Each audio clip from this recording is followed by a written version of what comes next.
வராக அவதாரம். பெருமாளின் அவதாரங்களில் இது 3வது அவதாரம். பூமியை கவர்ந்து சென்ற இரண்யாட்சன் கடலுக்கடியில் அதை ஒளித்து வைத்தான். ஆளிலையில் அரித்துளியில் இருந்த திருமால் வெள்ளை வாராகமாக உருவெடுத்து அசுரனை கொன்றதோடு அப்பூமியை தன் கொம்பில் தாங்கிக் கொண்டு அருள் செய்தார். சிருஷ்டி என்பது இரு வகைப்படும். முதலில் இறைவன் தாமாகவே மாயையின் பலத்தினால் மகத்தில் இருந்து பஞ்சபூதங்களும் 5 உண்டாக படைத்தார். இதற்கு பின்தான் பிரம்மன் தோன்றினார். பிரம்மனின் ஆணைப்படி தாவரங்கள், விலங்குகள், மனிதர்கள், தேவர்கள் என அனைத்தையும் பிரம்மன் படைத்தார். சனகர், சனந்தனர், சனாதனர், சனத்குமாரர் என்ற முனிவர்களை படைத்து சிருஷ்டி தொழிலை மேற்கொள்ளும்படி பணித்தார். பிரம்மன் புருவங்களில் நடுவிலிருந்து ருத்திரன் தோன்றினான். அதன்பின் மர்சி, ஆத்ரி, ஆங்கிரசர், புலஸ்தர், புலகர், கிருது, பிருகு, வசிஷ்டர், தக்ஷர், நாரதர், இதன்பின் வேதங்கள், சத்வகுணங்கள், காயத்ரி, பிரணவம் இத்தியாதி ஆகியவற்றை படைத்தார். என்ன படைத்தும் பிரம்மகுலம் பெருகவில்லை. இதனால் பிரம்மா மிகவும் மனம் உடைந்து போனார். அதன் காரணமாக அவருடைய உடல் 2ஆக பிரிந்தது. அவை ஆண் பெண் உருவங்களாக மாறின. அந்த ஆண் சுவாயம்பவனு என்றும் அந்த பெண் சத்ரூபா என்றும் அழைக்கப்பட்டனர். சுவாயம்பவனு பிரம்மாவை பார்த்து கேட்டார், பிரபுவே, நானும் என் மனைவியும் தற்சமயம் என்ன பணி செய்வது? உங்களை போன்ற மக்களை பெற்று பூமியை ஆட்சி செய்து பல யக்னங்களை செய்து ஸ்ரீஹரியை சந்தோஷப்படுத்துக என்று பிரம்மன் கட்டளையிட்டார். உங்கள் சொல்லை நான் தட்டமாட்டேன். ஆயினும் பூமியில் நான் வசிக்க இடமில்லையே, பூமி கடலின் ஆழத்தில் மூழ்கி கிடக்கிறதே என்றான் மனு. பூமியில் மானிடர்களை படைக்க வேண்டும் என்று நான் எண்ணிய சமயத்தில் பிரளயம் வந்துவிட்டதே என்ற கவலையில் ஆழ்ந்தார் பிரம்மா. உடனே ஸ்ரீஹரியை நோக்கி தியானம் செய்தார். மனத்தில் ஸ்ரீஹரியை சிந்தித்து கொண்டே, நான் எந்த பரந்தாமனுடைய கிருபையால் உருவானேனோ அதே பிரபு இதோ இங்கே ஜலசமுத்திரத்தில் அவிழ்ந்து கிடக்கும் உலகத்தை வெளிக்கொண்டு வந்து நிலைக்க செய்யட்டும் என்று தியானித்தார். அப்போது அவருடைய நாசியில் இருந்து ஒரு கட்டை விரல் அளவேயான ஒரு வராகம் வெளிப்பட்டது. ஸ்ரீமத் நாராயணன் பிரம்மாவின் விருப்பத்தை பூர்த்தி செய்யவே அந்த பன்றி ரூபத்தை எடுத்தார். எல்லோரும் பார்த்து கொண்டு இருக்கும் பொழுதே அந்த சிறிய பன்றி உருவம் பூதாகரமாக யானை அளவு வளர்ந்தது.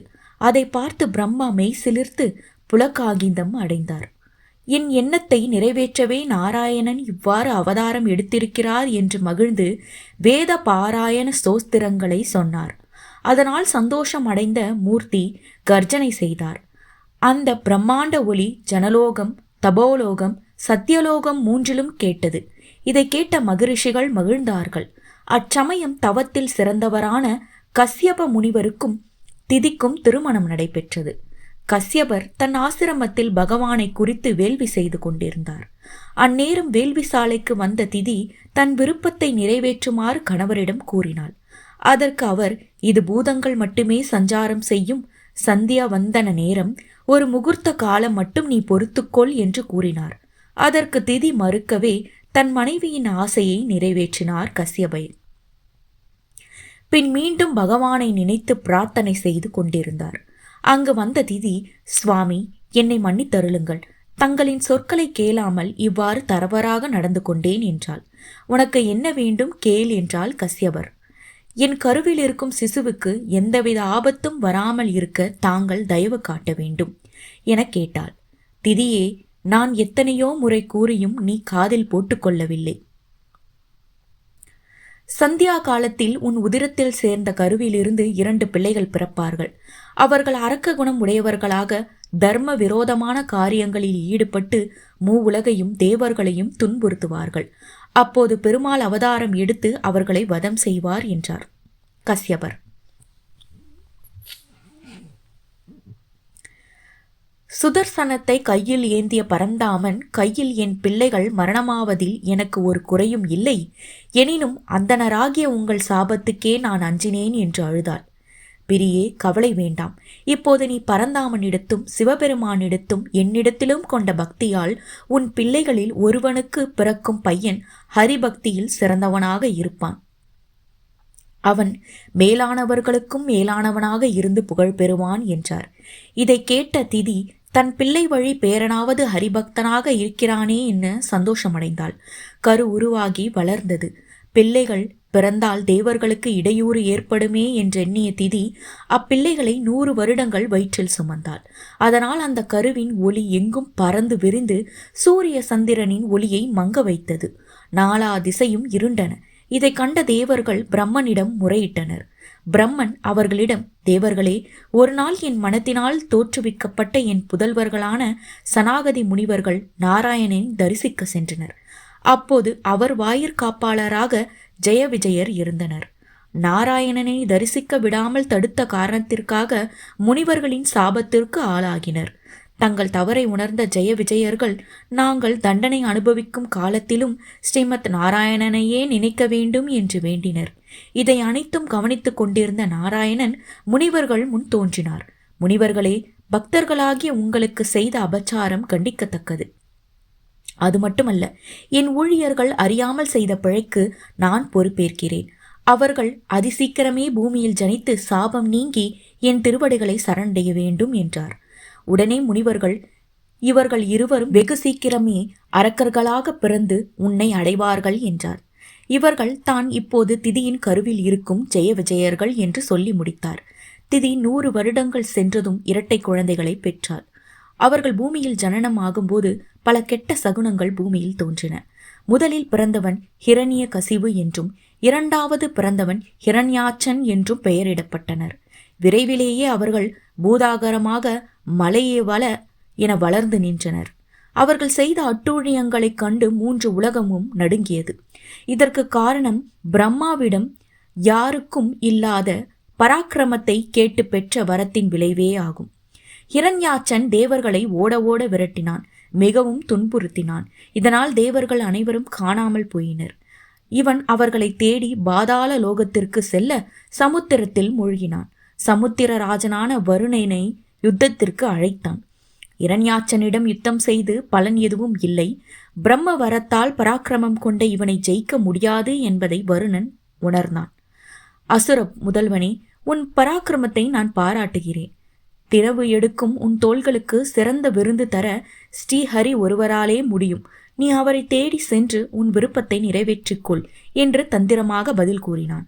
வருணன் இவ்வாறு சொன்னதும் ஹிரண்யாட்சன் கதையை சுழற்றி கொண்டு கர்ஜனை செய்த வண்ணம் அரியை தேடி புறப்பட்டான். அவன் வைகுண்டத்தை நோக்கி போகும் சமயம் அவனை நாரதர் தடுத்தார்.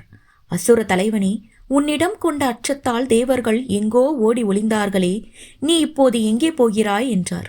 நான் அரியை தேடி வைகுண்டம் போகிறேன். அங்கே போனால்தான் தினவு எடுக்கும் என் தோள்களுக்கு தகுந்த தீனி கிடைக்கும் என நினைக்கிறேன் என்றான். நல்ல காரியம் செய்ய போகிறாய். ஆனால் நீ தேடி போகும் ஹரி வைகுண்டத்தில் இல்லை, பாதாளத்தின் கீழ் அழுந்தி கிடக்கும் பூமியை வெளிப்படுத்த சென்றிருக்கிறார்.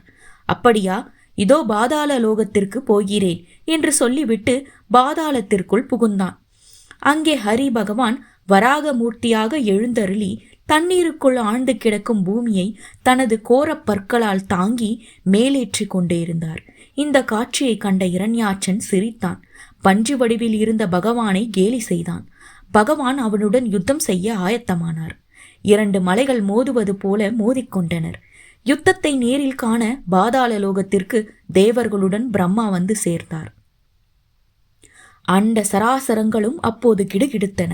ஹிரண்யாட்சன் தன் கதையை எடுத்து ஹரியை நோக்கி வீசினான். அதை ஹரிபகவான் தன் சக்கராயுதத்தால் தடுத்தார்.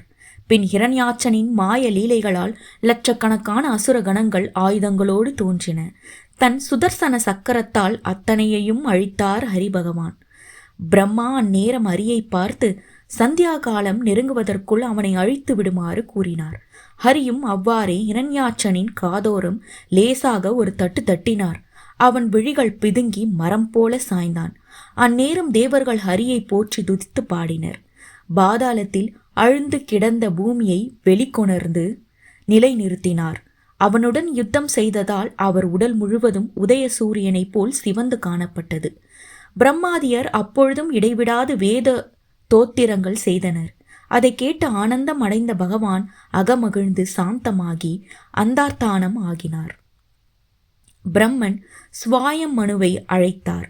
நீ உன் பிரஜைகளுடன் பூமண்டலத்தை அடைந்து ஆட்சி செய்து வாழ்வாயாக என்று அனுக்கிரகித்தார். பின்னர் ஸ்வாயம்பனுவும் சத்ருபாவும் கணவன் மனைவியாக வாழ்ந்து பிரியவரதர், உத்தானபாதர் என 2 ஆண் குழந்தைகளும், ஹூதி, தேவஹூதி, பிரசூதி என்ற 3 பெண் குழந்தைகளும் பிறந்தனர். இவர்களும் இவர்கள் வழி வந்தவர்களுமே ஆதி மனிதர்கள் ஆவர். இந்த வராக அவதார மூர்த்தியை பிரார்த்தனை செய்பவர்களுக்கும் அவர் சரித்திரத்தை பயபக்தியோடு சிந்தித்து அவரை தியானம் செய்பவர்களுக்கும் சகல சம்பத்தும் தீர்க்க ஆயுளும் உண்டாகும்.